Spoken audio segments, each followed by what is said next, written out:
मित्रों नमस्कार। ज्ञान मास्टरमाइंड चैनल में आपका स्वागत है और हम इस आध्यात्मिक और रहस्यमयी यात्रा को आगे बढ़ाते हैं। और आज चर्चा करेंगे कि कोई भी हिंदू जब किसी मंदिर में जाता है तो मंदिर की परिक्रमा कैसे करता है, किस देवी देवता की परिक्रमा कितनी करनी है, दक्षिण हाथ से करनी है या उत्तर हाथ से करनी है, भगवान शिव की शिवलिंग है उसकी परिक्रमा करते हैं कि नहीं। ऐसे बहुत सारे सवाल होते हैं। जब आप मंदिर जाते हैं तो सवाल मन में उमड़ते हैं। इन सब सवालों के उत्तर देने के लिए हमारे साथ हमारे विशेषज्ञ मेहमान हैं डॉक्टर प्रतीक मिश्र। डॉक्टर साहब आपका स्वागत है। नमस्कार। आप देखते हैं कई बार होता है कि हम जब मंदिर प्रवेश करते हैं तो पंडित जी कहते हैं कि इधर से नहीं, आप यहाँ से प्रवेश करिए। और जब परिक्रमा करते हैं तो कहते हैं कि आप दाहिने हाथ की तरफ करो या बाएं हाथ की तरफ करो। ये क्या रहस्य है, थोड़ा हमारे दर्शकों को बताइए। देखिए, किसी भी धार्मिक अनुष्ठान या पूजा का पूर्ण फल तब प्राप्त होता है जबकि आप पूजा अर्चन के बाद परिक्रमा करें उस स्थान की या उस देव की। आपने देखा होगा मंदिरों में या पहाड़ों पे जहाँ जहाँ की मान्यता है, लोग जो है परिक्रमा करते हैं। भेड़ चाल जैसी है।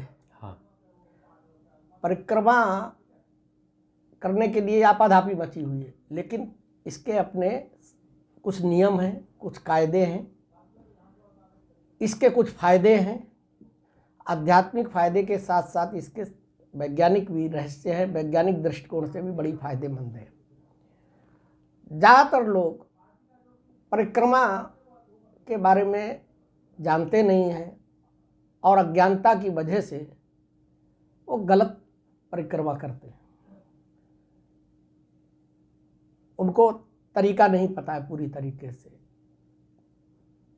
तो आपने जो सवाल किया है, कम से कम हम कोशिश करेंगे कि लोगों को इसके परिक्रमा के पीछे के क्या अर्थ हैं, इसके क्या आध्यात्मिक और साइंटिफिक फायदे हैं और कैसे परिक्रमा करनी चाहिए, किस देव की कितनी करनी चाहिए जी, और परिक्रमा करते समय हमें किन किन बातों का ध्यान रखना चाहिए। इसलिए ये सवाल आज के समय इसलिए भी महत्वपूर्ण है कि आजकल लोगों ने जब से ये सुविधाएं हुई हैं कि सड़क हर मंदिर तक चली गई है, लोगों के पास गाड़ियां आ गई हैं, तो लोग अब मंदिरों में जाने को पिकनिक स्पॉट हो गए और उनको पता नहीं कि किस तरफ घूमना है, कहाँ परिक्रमा करनी है।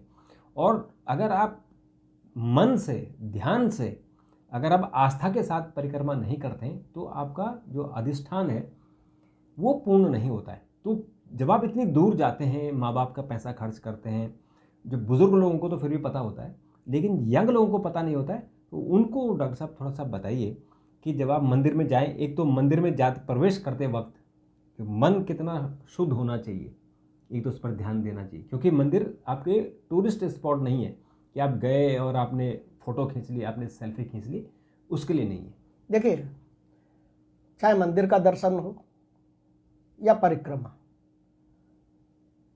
इसके लिए सबसे ज़्यादा जरूरी है श्रद्धा, भक्ति, भाव और समर्पण। बिल्कुल। इन चीज़ों के साथ जब आप सच्चे मन से किसी भी देव की या किसी देवी की आप परिक्रमा करते हैं तो निश्चित तौर पे उसका आपको आध्यात्मिक, सांसारिक और भौतिक सुख प्राप्त होता है। कारण क्या है? देखिए कि जो हमारे भगवान की जहाँ मंदिर हो या हमारे घर का पूजा स्थल हो, वहाँ पे जो मूर्ति होती है या जो फोटो आप रखते हैं, उसके चारों तरफ एक सकारात्मक ऊर्जा होती है। बिल्कुल। आप ये साइंस ने प्रूव कर दिया है। जैसे हम और आप बैठे हुए, हर मनुष्य के भी एक ऑरा होता है। बिल्कुल ऑरा होता है। और ये इलेक्ट्रॉन और प्रोटॉन की तरह का है। बिल्कुल। उसकी वजह से होता है। तो जहाँ पर मूर्ति रखी है, किसी मंदिर में अगर आप जाते हैं, मूर्ति रखी है, तो उसका जो मध्य भाग है मूर्ति का, उससे एक आभा मंडल छितरता है, व्याप्त होता है, फैलता है। जैसे जैसे आप उस पॉइंट से दूर चले जाएंगे तो वहाँ पर जो है वो उसका ऑरा या उसकी एनर्जी या उसकी सकारात्मकता उसी हिसाब से थोड़ी थोड़ी कम होने लगेगी। अब 2-3 चीज़ें हैं कि मैंने बताया कि जैसे श्रद्धा, भक्ति, समर्पण, इसके साथ साथ परिक्रमा करते समय कई चीज़ों का ध्यान रखना चाहिए।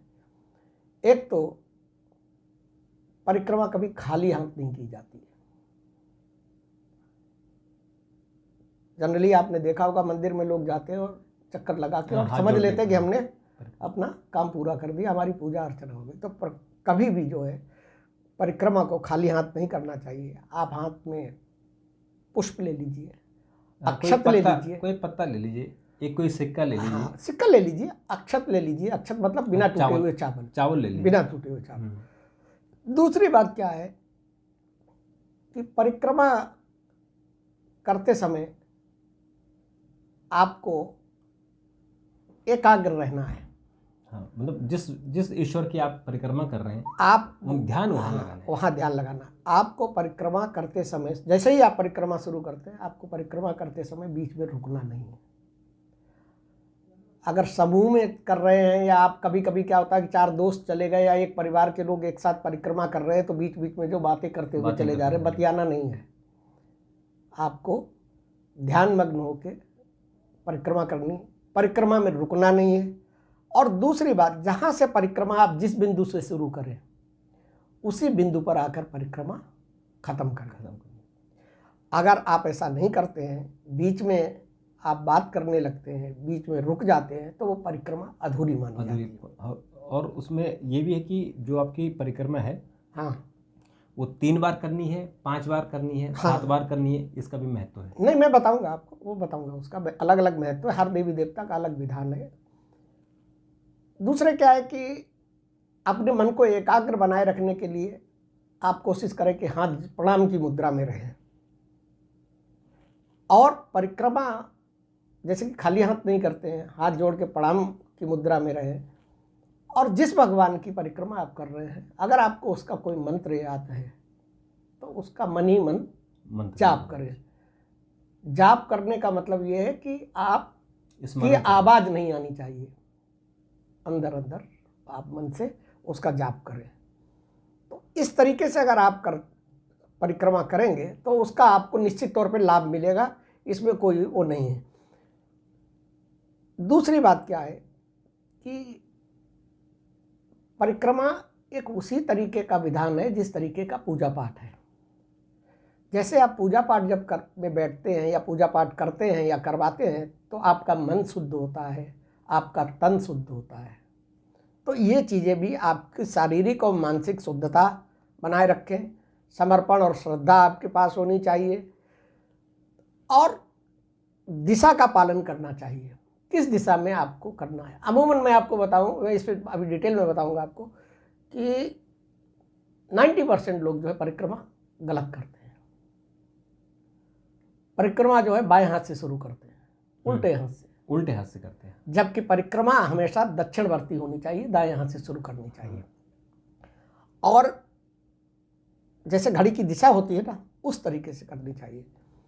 लोग क्या करते हैं कि उनको जानकारी नहीं होती, उनको लगता है कि परिक्रमा कर ली, एक मतलब औपचारिकता जैसी निभाने की चीज़ है, जबकि वास्तविकता ये कि औपचारिकता नहीं है। अगर विधि विधान से आपने परिक्रमा की तो आप ये मान के चलिए कि निश्चित रूप से आपको उसका लाभ मिलेगा। बिल्कुल, और घड़ी की सुइयों की तरह। हाँ, मतलब राइट हैंड की तरह आप राइट हैंड से निकलना है और उसको 3 चक्कर आपने शुरुआत में वही। अच्छा, दूसरे क्या है कि जब आप परिक्रमा कर रहे हैं तो उसमें एक गति आपकी होनी चाहिए। मतलब जिस गति से आप, जिस सधे हुए कदमों से चल रहे हैं तो सधे कदमों से चलो, तेज चल रहे हैं तो तेज। ऐसा नहीं कि कभी धीमे चल रहे हैं, कभी तेज चल रहे हैं, कभी दौड़ने लगे, तो दौड़ के परिक्रमा नहीं की जाती। पहली बात तो ये सारी चीज़ों का आपको ध्यान रखने की ज़रूरत होती है। अब आप देखिए, इसका आध्यात्मिक कारण भी है और साइंटिफिक भी कारण है कि परिक्रमा दाईं तरफ से क्यों शुरू की जाती है, दाएं हाथ से क्यों की जाती है। जो भी हमारी देवीय शक्तियाँ हैं, उनके आभा मंडल की जो गति होती है वो दक्षिणावर्ती होती है। बाएं हाथ की तरफ से आप जब परिक्रमा करेंगे तो देवीय शक्ति का जो आभा मंडल है, जो ज्योतिर्मंडल, जो मैंने बताया आपको, जो एनर्जी है और हमारे अंदर जो परमाणु ऊर्जा है, उसके बीच में टकराव होगा अगर आप उल्टे हाथ से करेंगे, और उसका आपको जो है नुकसान होगा, शारीरिक भी और मानसिक भी नुकसान होगा। आप अपने दक्षिण की तरफ आपने बताया कि जो परिक्रमा करनी चाहिए वो दाहिने हाथ से करनी चाहिए, बाएं हाथ से नहीं करनी चाहिए, क्योंकि उसमें जो शक्तियां हैं उनका टकराव होता है। तो अब ये बताइए कि किस देवी देवता की परिक्रमा कैसे करनी है और कितनी बार करनी है? देखिए, सारे देवी देवताओं की परिक्रमा मैंने जैसा पहले भी बताया कि आपको दक्षिणावर्ती करनी है, दाहिने हाथ से करनी है, सभी देवी देवताओं के लिए। उसमें कोई अंतर नहीं है कि किसी की भी बाएं हाथ से नहीं करनी है। और उसका साइंटिफिक भी रीजन है और आध्यात्मिक, जो मैंने आपको पहले बताया। होता क्या है कि आप देखते होंगे मंदिर में कोई 5 बार घूम रहा है, कोई 7 बार घूम रहा है, कोई 3 बार घूम रहा है, उसका कोई फल आपको मिलता नहीं। आपको मन में आपने संतुष्टि हो जाती है कि आपने परिक्रमा कर ली। हमारे शास्त्रों में बताया गया है कि किस भगवान की कितनी परिक्रमा करनी चाहिए। तो शुरू करते हैं देवादेव महादेव जैसे, क्योंकि ये बहुत बड़ा सवाल है और बहुत लोग गलत कर जाते हैं। हाँ, महादेव की जो शिवलिंग की परिक्रमा लोग गलत करते हैं, 200% गलत। महादेव की परिक्रमा के बारे में तो फिर भी ज्यादातर लोगों को पता है। हाँ, लेकिन मंदिर में लोग गलती कर जाते हैं। फिर भी गलती कर जाते हैं। देवादेव महादेव एक ऐसे देव हैं जिनकी की खाली आधी परिक्रमा की जाती है। हाँ, जो उनका जो गंगा होती है, यानी जहाँ जो अर्घा होता है, जो जल चढ़ता है, हाँ, और उसकी जो नाली होती है, इसको हम गंगा कहते हैं, शिव गंगा है वो। तो शिव गंगा को क्रॉस नहीं करना है, पाँव से लांगना नहीं है, तो इसलिए उसको आधी परिक्रमा की जाती है। आधी परिक्रमा की जाती है और आधी परिक्रमा का फल जो है वो पूर्ण परिक्रमा की तरह ही मिलता है। अगर आपने उस अर्घे को लांग लिया तो आपको उसका दोष लगता है, गलती हो जाती है, माफ़ी मांगनी पड़ती है। और माफ़ी मांगनी पड़ती है, उसका विशेष ध्यान रखना पड़ता है। अब आइए भगवान विष्णु की कितनी करनी चाहिए। भगवान विष्णु सृष्टि के पालन करता है, जितने भी जीव जंतु हैं सबका पालन पोषण भगवान विष्णु के अधीन है। भगवान विष्णु की 4 परिक्रमा करनी चाहिए। दिशा दक्षिणावर्ती होनी चाहिए, ठीक है ना। 4 बार करनी है और 4 बार पूरी करनी है। और जो मैंने बताया था कि जहां से परिक्रमा आप शुरू करें वहीं पे आपको खत्म करनी है। और जब आप परिक्रमा में जाएं और जो देवता के पीछे का स्थान हो, पीठ हो बीच में, वहां पे आपको जो है एक बार प्रणाम करना चाहिए या उस स्थान को छू लेना चाहिए, अगर मतलब दीवार के सहारे कर रहे हैं। अगर वो केंद्र में है तो। अगर आप मान लीजिए कि मंदिर है, चारों तरफ घूमना है, तो फिर आप मंदिर की दीवारों को छूते भी जा सकते हैं। नहीं, उसी जगह पे छूना है आपको। जैसे कि आपने दक्षिण विष्णु भगवान की परिक्रमा शुरू की, जहाँ उनकी पीठ लगी है, तो 4 परिक्रमा करनी। एक परिक्रमा आपने दाएं हाथ से शुरू की, मूर्ति के पीछे आप जाएंगे, जैसे ही जहाँ पर उनकी पीठ होगी तो मध्य स्थान होगा, वहाँ छू के उस स्थान को छू के मस्तिष्क पे लगाना है और आगे चलते रहना, रुकना नहीं है, चलते चलते ही लगाना है। तो भगवान विष्णु की 4 परिक्रमाएं करनी है। गणेश जी की परिक्रमा का अलग अलग शास्त्रों में अलग अलग विधान बताया गया है। आप 1 परिक्रमा भी कर सकते हैं, 3 भी कर सकते हैं, 5 भी कर सकते हैं और 7 भी कर सकते हैं। अब आइए आप हनुमान जी की परिक्रमा 7 बार करनी चाहिए। 7 बार से कम करने पे आपको उसका फल प्राप्त नहीं होता है, इसलिए ध्यान रखें कि 7 बार आपको और हनुमान जी की परिक्रमा करते समय एक विशेष ध्यान रखने की ज़रूरत है कि आपका मन बिल्कुल सात्विक होना चाहिए, ठीक है।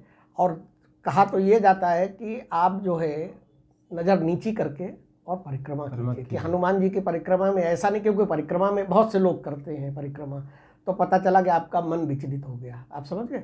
तो उसलिए बहुत श्रद्धा भाव से और पूर्ण भक्ति के साथ हनुमान जी की करनी चाहिए। सूर्यदेव की परिक्रमा 7 बार की जाती है। आप एक जगह पे खड़े होकर 7 बार, जहाँ जैसे आपने जल उनको किया, उनका मंत्र का आप पाठ कीजिए, करते जाइए, और मंत्र का पाठ करने के बाद जो है आप जो है उनको जल चढ़ाते जाइए। उनका मंत्र जो है, कोई मंत्र अगर आपको नहीं याद आता है तो आप ओम भास्कराय नमः जी, आपने ओम भास्कर या ओम सूर्यदेवाय नमः, हाँ, जो मतलब जो आपको जो भी आपको आता है। तो सूर्यदेव की 7 परिक्रमा करनी है। जितनी देवियां हैं हमारी नवदुर्गा, उनकी परिक्रमा 1 बार, 3 बार या 9 बार करनी है। माता की परिक्रमा करते समय एक विशेष ध्यान रखना है कि आपका मस्तिष्क नीचे झुका होना चाहिए बिनावती स्थिति में, जैसे माँ के चरणों में आप झुका, तो आपका ये विशेष रूप से होना चाहिए। और जो परिक्रमाएं की जाती हैं देखिए पीपल की परिक्रमा बहुत की जाती है जी। अमूमन, लोग शनि का दोष का निवारण करने के लिए करते हैं, तो पीपल की 7 परिक्रमा करनी चाहिए। पीपल के बारे में हमारे शास्त्रों में कहा गया कि इसमें 33 कोटि 33 प्रकार के देवी देवताओं का वास होता है। पीपल की परिक्रमा करने से शनि दोष जो है वो खत्म होता है, और भी जो ग्रहों के दोष होते हैं वो भी खत्म होते हैं। अब इसके अलावा क्या है कि और जो परिक्रमाएं हैं, जैसे सोमवती अमावस्या के दिन महिलाएं अमूमन परिक्रमा करती है, तो वो परिक्रमा 108 बार करनी चाहिए, ठीक है ना। जो वट वृक्ष की पूजा की जाती है और महिलाएं जब वो करती हैं, वट सावित्री की पूजा करती हैं, तो उसमें 7 बार करनी चाहिए, ठीक है। अब सवाल ये है कि इसका साइंटिफिक आधार क्या है ना। अभी तक तो ये आपने आध्यात्मिक किया, अब इसका साइंटिफिक आधार क्या है। विज्ञान के हिसाब से परिक्रमा करने से आपके अंदर ऊर्जा के साथ साथ आपके शारीरिक और मानसिक स्वास्थ्य पर भी विशेष प्रभाव पड़ता है जी। जहाँ पर मंदिर बनाया जाता है या जो स्थान मंदिर होता है, वहाँ पर सकारात्मक ऊर्जा का प्रभाव बहुत ज़्यादा होता है। और जो मूर्ति होती है, चूँकि परिक्रमा आप मूर्ति के आसपास नज़दीक से ही करते हैं, तो वहाँ पर ऊर्जा पूरी तरीके से केंद्रित होती है, और वो ऊर्जा जो होती है वो बाहर से अंदर की तरफ आती है। अब केंद्रीय ऊर्जा बोलते हैं साइंस के हिसाब से। तो परिक्रमा करने से क्या है कि मनुष्य बार बार इस ऊर्जा के साथ अब जुड़ता है, ठीक है। जो मैंने बताया था ना कि आपके जो परमाणु जो है वो उसका जो है एटम का उससे मिलन होता है, जो ऑरा है उसका होता है। दूसरे क्या है कि परिक्रमा जब आप करते हैं तो एक तरीके से एक्सरसाइज भी है। आप एक गति से चल रहे हैं और तो आपका एक व्यायाम हो गया एक तरीके से। तो आपको जो है उससे क्या होता है, अच्छा दूसरे क्या परिक्रमा आप नंगे पैर करते, चप्पल पहन के कोई पहन के नहीं की जाती, नंगे पैर की जाती। तो उससे क्या होता है कि जो आपके पैरों में एक्यूप्रेशर वगैरह है वो सक्रिय होते हैं, तो ब्लड का आपका जो है सर्कुलेशन जो है बढ़ता है। हाँ, और जो धरती से सीधे आपको एनर्जी मिलती है। हाँ, धरती से एनर्जी मिल रही है। अच्छा, मनोवैज्ञानिक प्रभाव भी होता है। मनोवैज्ञानिक इसलिए होता है कि परिक्रमा अगर आप श्रद्धा और समर्पण भाव से ध्यान लगाकर कर रहे हैं तो आपका मन केंद्रित हो रहा है, होता है, शांत रहता है, तो शांति मिलती है। वैज्ञानिक दृष्टिकोण से क्या है कि जो गोल गोल हम घूमते हैं जिसे परिक्रमा कहते हैं, ये ब्रह्मांडीय जो ऊर्जा है, हमारे ब्रह्मांड की जो ऊर्जा है जी, उससे सीधे सीधे जुड़ी है। ये ऐसे ही है जैसे कि सौर मंडल में चंद्रमा पृथ्वी और एक दूसरे का चक्कर लगा रहे हैं, ठीक है, जिससे कि एक संतुलन बना हुआ है। तो उसी प्रकार से आप किसी भगवान के मंदिर के अंदर अगर आप जो है वृत्ताकार परिक्रमा कर रहे हैं, परिक्रमा का मतलब वृत्ताकार गोल घूम रहे हैं, तो आप उस ब्रह्मांडीय जो सोलर एनर्जी है उससे आप कहीं ना कहीं आपको जुड़ाव होता है। दूसरे क्या है कि मंदिर के अंदर जब आप परिक्रमा करते हैं तो एक तो आप, मैंने बताया कि मंत्र का जाप करना है, तो मंत्र का जाप और घंटियों की आवाज़, घंटे घड़ियाल मंदिरों के अंदर बजते रहते हैं। इनसे क्या होता है, इनसे जो तरंगें निकलती है वो मैंने उस दिन भी बताया था घंटे घड़ियाल वाले में, तो वो मस्तिष्क और हमारे मस्तिष्क पर जो है और शरीर पर सकारात्मक प्रभाव, हाँ, जो हमारी सुस्त पड़ गई हैं, शुष्क हैं, उनको जागृत करती। तो इस मतलब आप ये मान के चलिए कि परिक्रमा एक केवल धार्मिक प्रथा नहीं है, ये हमारे मन को, शरीर को, आत्मा को संतुलित करती है और ऊर्जा प्रदान करने का काम करती है। अब देखिए सवाल ये है कि कुछ मैं आपको बताता हूँ इंटरेस्टिंग कौन कौन सी अपने यहाँ परिक्रमाएं हैं जी। तो सबसे महत्वपूर्ण परिक्रमा जो मुख्य है वो मैं बता रहा हूँ, वैसे तो बहुत परिक्रमाएं होती हैं। नर्मदा नदी की परिक्रमा है, आपने देखा होगा, तमाम राजनेता से लेके तमाम संत जो है, बड़ी कठोर है और बड़ी लंबी है, कम से कम 4 से 6 महीने लगते हैं, और वो यात्रा जो है 3000 किलोमीटर के आसपास है। दूसरे नंबर पे आती है अपनी गोवर्धन, जो आप उस दिन गोवर्धन पर्वत पे, तो गोवर्धन पर्वत की जो है वो परिक्रमा है 21 किलोमीटर, वो 21 किलोमीटर है। और उसके लिए क्या है कि उसको अमावस्या या एकादशी के दिन ही करना चाहिए, वैसे तो लोग हमेशा आए दिन करते रहते हैं। फिर तीसरी आती है अयोध्या परिक्रमा जी, भगवान राम की जो जन्मभूमि है अयोध्या है। अयोध्या में 3 तरीके की परिक्रमा होती है, एक पंचकोशी मतलब 5 कोस की परिक्रमा, एक 14 कोस की परिक्रमा और एक 84 कोस जो पूरा जो अयोध्या का क्षेत्र है पूरी उसकी अयोध्या का। पूरी, हाँ, उसके परिक्रमा। 84 कोसी। ऐसे ही आपकी वृंदावन भगवान श्री कृष्ण की जन्मस्थली जो है, हाँ। ये यहाँ पर राधा रानी और वृंदावन में श्री कृष्ण का जो है जुड़ाव और जो एकात्मकता है, उसका पूरा लाभ जो है वृंदावन की उससे मिलता है। वो 10 किलोमीटर की लंबी है। फिर आती है बनारस में, काशी में पंचकोसी परिक्रमा है, 5 कोस की परिक्रमा है, वो 80 किलोमीटर का एरिया है। गिरनार पर्वत गुजरात में, गिरनार का पर्वत बहुत रहस्यमयी है। गिरनार पर्वत के बारे में मैं आपको कभी बताऊंगा, बहुत ही रहस्यमयी है। अलौकिक शक्तियों का वहाँ वास होता है और बहुत सिद्ध साधक वहाँ पर साधनाएं करते हैं। जो गिर के शेर हैं हमारे भारत में, अकेले शेर गिर में ही है। हाँ, गिरनार में ही वो पहाड़ पे उसके अंदर जो है, तो और हमारे जितने बड़े बड़े ऋषि मुनि रहे उनकी तपस्थली वो रही है। भगवान दत्तात्रेय से लेके कई ऋषि मुनियों की तपस्थली रही है। गिरनार की जो है परिक्रमा की जाती है, वो कार्तिक माह में की जाती है। अब आती है 84 कोसी परिक्रमा, आपने सुना होगा। अपने ये क्या है, मथुरा और उसके आसपास का पूरा जो एरिया है वो 84 कोसी परिक्रमा है। ब्रजमंडल की परिक्रमा, हाँ, ब्रजमंडल की परिक्रमा है। 252 किलोमीटर की यात्रा होती है। फिर आती है कामदगिरी परिक्रमा, चित्रकूट में जो है कामदगिरी पर्वत है, उसकी परिक्रमा। यहाँ से भगवान राम का वनवास हुआ था तो वहाँ की परिक्रमा की जाती है, ये भी 5 किलोमीटर लंबी है। एक आती है अमरकंटक की परिक्रमा, हाँ, जो नर्मदा नदी का अमरकंटक में एक विशेष क्षेत्र है हमारे हिंदू धर्म में, सनातन धर्म में। अमरकंटक एक विशेष क्षेत्र है नर्मदा के किनारे, और माना यह जाता है कि अश्वत्थामा जैसे लोग उसी क्षेत्र में विचरण करते हैं। आज भी देखे गए हैं। हाँ, वहाँ पे नर्मदा नदी है और सोन नदी दोनों का मिलन भी है। अमरकंटक से तो नर्मदा नदी जी का उद्गम है और वहीं कहीं आसपास सोन नदी का भी उद्गम है। हाँ, तो वो वहाँ पे करना चाहिए। तो कुल मिला के परिक्रमा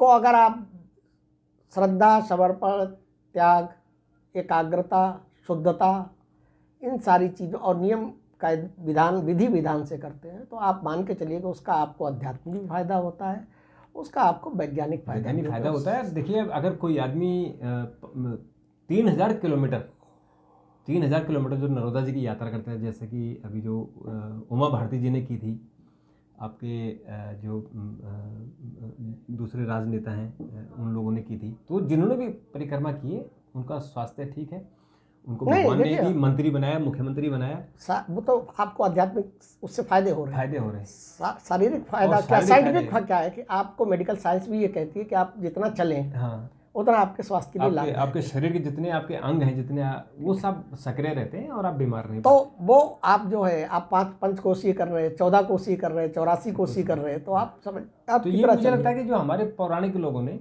जो ये परिक्रमाओं का विधान रखा है, ये भी सोच समझ कर रखा है कि आदमी, इंसान और कुछ नहीं तो भगवान के नाम पर। देखिए, हमारे सनातन धर्म की सबसे बड़ी विशेषता क्या है कि हमारे सनातन धर्म में जो भी साइंटिफिक चीज़ें भी हैं उनको धर्म से जोड़ दिया गया।